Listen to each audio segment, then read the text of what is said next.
Setting New Year's goals and resolutions is a popular way to get motivated to make change. But whether the goal is to cut sugar, stop emotional eating, lose weight, we often take on too much too fast, burn out, and can't sustain the change. That's why setting goals is not enough. For true sustainable change, we also want to identify our health values. So today I'm sharing why values are so important, how they're different from goals and better in my opinion, and how to identify your own.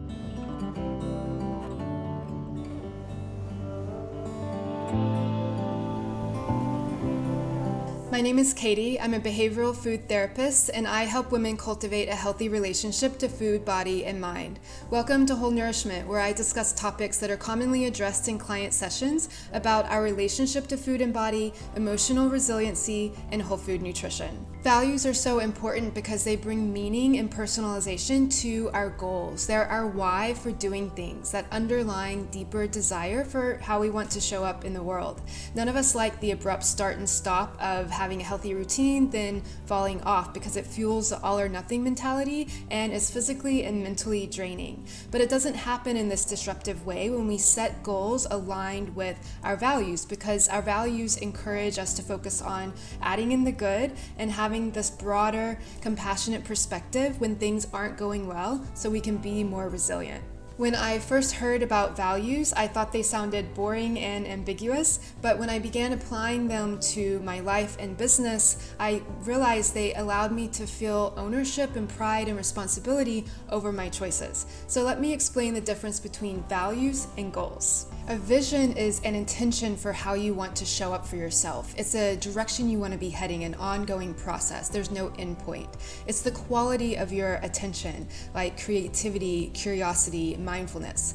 A goal, on the other hand, is an outcome you want to achieve. Once you've met it, it can be crossed off the list. With goal setting, we have the tendency to focus on the end result without considering the baby steps to get there. We make this blast effort to reach the goal. Once it's met, we tend to stop making the effort. But values honor the process and have us asking ourselves, what can I do today to feel the way I value feeling? Here are two examples. If you're on a sunrise walk, the value is like heading east. The goal is to see the sunrise while you're walking in that direction.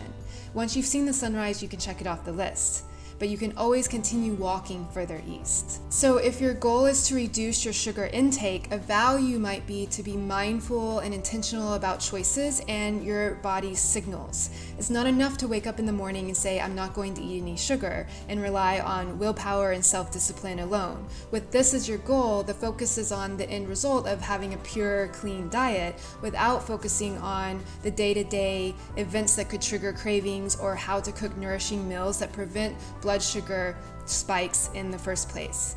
It's much easier and more motivating to focus on how we want to feel in order to make the choices we want to make. So I want to feel alert, I want to feel in control instead of controlled by my faulty blood sugar. These are our values: to be mindful, intentional, self-aware, respectful. So values are about the quality of our attention, how we want to go about our day. Goals are what we want to do. So this week, identify one health value that reflects how you want to take care of yourself going forward. And to help you out, I've created a guide that's free to download with journal prompts to help you reflect on this past year, identify your values, and how you want to move forward. You can click on the link in the description box below to download. Thank you so much for watching, and I will see you in the next video.